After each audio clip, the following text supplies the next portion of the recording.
Hola amigos, ¿qué tal? Stuart here from Spain Speaks with the Spain News Update, and it's all about double-digit inflation here today in Spain, with official inflation figures for June being released, but more about that in just a moment. Firstly, a big thanks to all of the people that left comments on the last video. Lots of comments, lots of debate happening there as usual. Thanks to people that supported the channel through a donation or by buying me a beer or a coffee, or people that used the new super thanks option. Many thanks for that. Thanks to people that bought merchandise, and a big thanks, as usual, for my patrons on Patreon for your support. Now, let's get into the news, and as I said, it's all about double-digit inflation here currently in Spain. The official figures are out for June, and it sits at 10.2%. As we can see here, the INE confirms that June CPI spiked to 10.2%, its highest level in 37 years. The Consumer Price Index increased its year-on-year rate in June by 1.5 points to 10.2%, its highest level since April 1985, according to final data from the National Statistics Institute, the INE.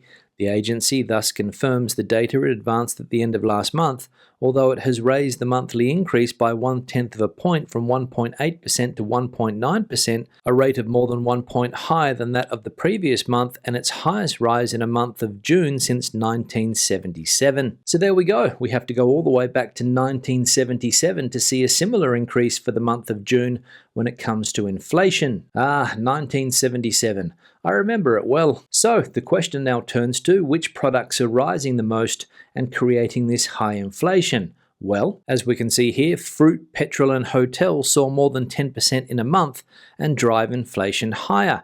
The inflationary storm that Spain, like all the world's economies, has been suffering for months as a result of the war in Ukraine, continues with no sign of abating, and the data that it's throwing up illustrate the violence of the rise in prices.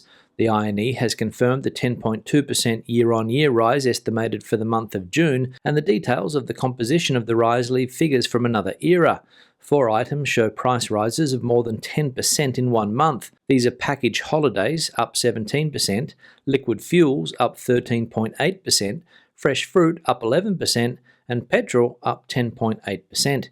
The INE has therefore confirmed the pulse of consumers who have noticed an acceleration last month in some basic products. Other items with a lot of weight in the household economy, such as electricity, up 9.2%, or hotels, up 9.3%, are not far behind. So the price of fresh fruit, among other things, up 11% on last month's prices. And as we saw in that article, some of the reasons for the increase in inflation showing no signs of abating. Now yesterday, Prime Minister Pedro Sánchez addressed the nation in the State of the Nation debate, the first one to be held in more than 7 years, and he empathized with the average Spaniard who is doing it tough at the moment because of the high inflation. He also announced more economic measures to alleviate the effects of the crisis. He announced too that the government is going to slap an extraordinary tax on energy companies and banks, and by announcing these measures it showed that his government is moving further to the left. And as we can see here, Sánchez mimics Podemos and hands over the electoral centre to Feijóo. The summary of the first day of the debate could be that there is no debate.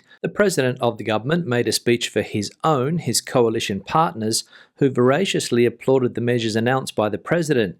In public there was a lot of smiling, but in private Podemos assumed that Sánchez had taken the speech away from them. Proposals to combat inflation were expected, but the president had another plan.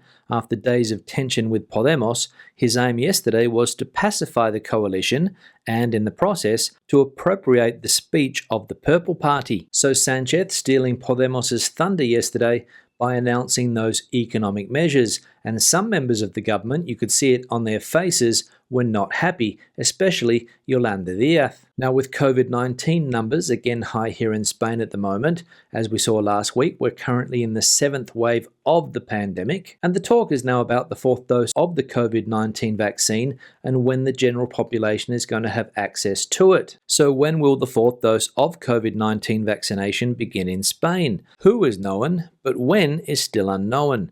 It will be the over 60 60s, vulnerable people, and health and social healthcare workers who will receive a second booster injection against COVID-19. This was agreed on Tuesday in the Public Health Commission by the Directors of Public Health of the Autonomous Communities and the Ministry of Health. A fourth dose that had already been approved in June for people over 80 years of age and the immunocompromised. Now, following the recommendations of the experts of the Vaccine Commission and European officials, Public Health Commission has agreed to extend the age group but has not yet set a date. The timing will be determined by scientific evidence and the epidemiological situation, the Ministry of Health explained in a statement. So a fourth COVID dose on the cards for the majority of the population here in Spain, but we still don't know when it's going to happen. So if you're living here in Spain and are interested in a fourth dose, stay tuned. Now, we all know that the upcoming winter here in Europe is shaping up to be a difficult one, especially for countries that are having trouble getting their hands on gas. But Spain apparently could be the solution to those countries' gas woes. As we can read here, Spain to the rescue of a continent without gas. Europe is in a really dramatic moment. We are not, somebody said. The scheduled technical shutdown of Nord Stream 1 has Germany on tenterhooks. If Russia decides to prolong, either temporarily or indefinitely, this cut in gas supplies to press for sanctions, Gazprom claims a turbine is being held up in Canada, or to punish Berlin, its economy would be at risk. In winter, so would its citizens. In Spain, shutting off the Russian tap would have far less impact, as it accounts for barely 10% of its imports of the fuel, which in this case does not arrive by pipeline but by ship. Moreover, unlike many other European countries, there are reserves and supply alternatives precisely because of the capacity to receive ships and regasify their cargoes. A few days before the European Commission presents its emergency response plan, Spain is taking on a new leading role in the energy crisis. So there we go, and a fairly dramatic headline, Spain to the rescue of a continent without gas. Now let's have a look at some of the comments from previous videos. One here from Trenchant Insight: won't be a popular viewpoint, but I really can't see a problem with the running of the bulls, for example. Animals die in far more horrific ways in nature. Watch a video of African hunting dogs in action, or just some natural diseases, infections in action. The income that these events generate for the towns and cities that have them provides food on the table and much needed income and jobs. And different countries' culture and tradition has a value that is wrongly neglected in the modern world.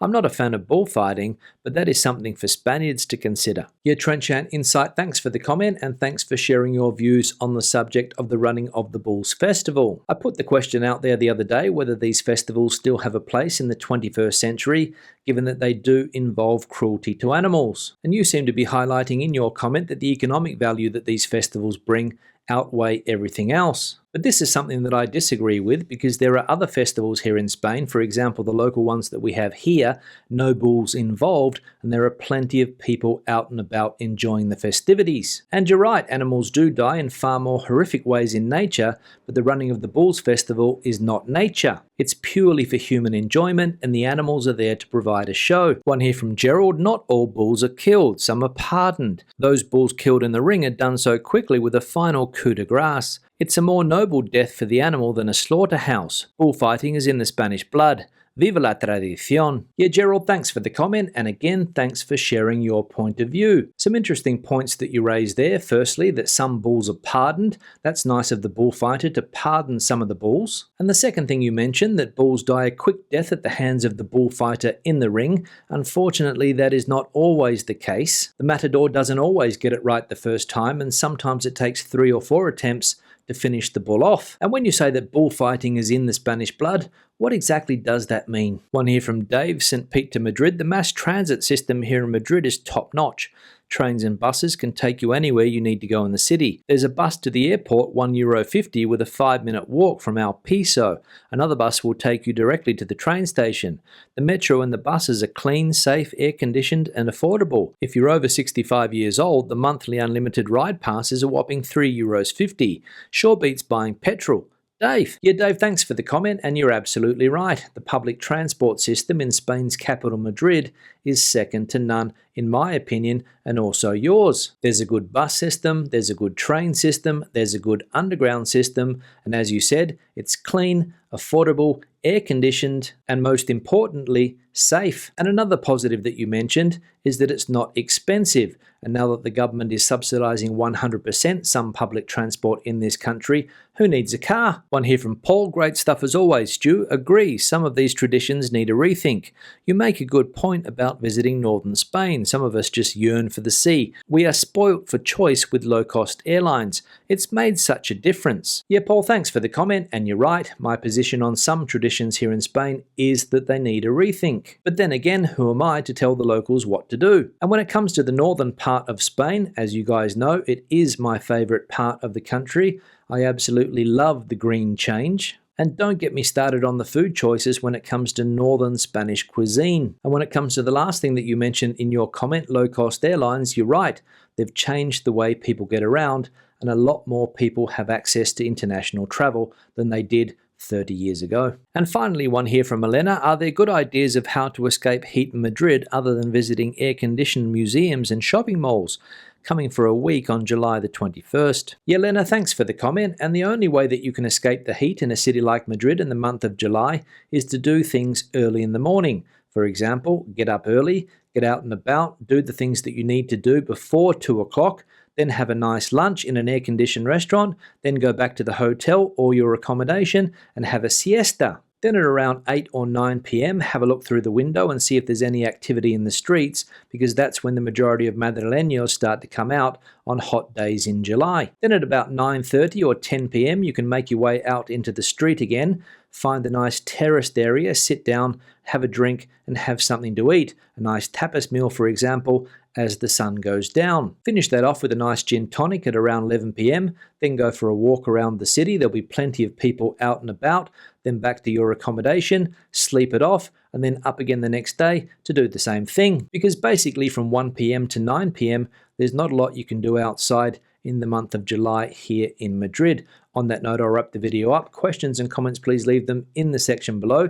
If you've got any suggestions for Elena on how to beat the heat here in Madrid, please let us know in that comment section. Give the video a thumbs up if you liked it, thumbs down if you didn't. I'll see you in the next one. Hasta luego.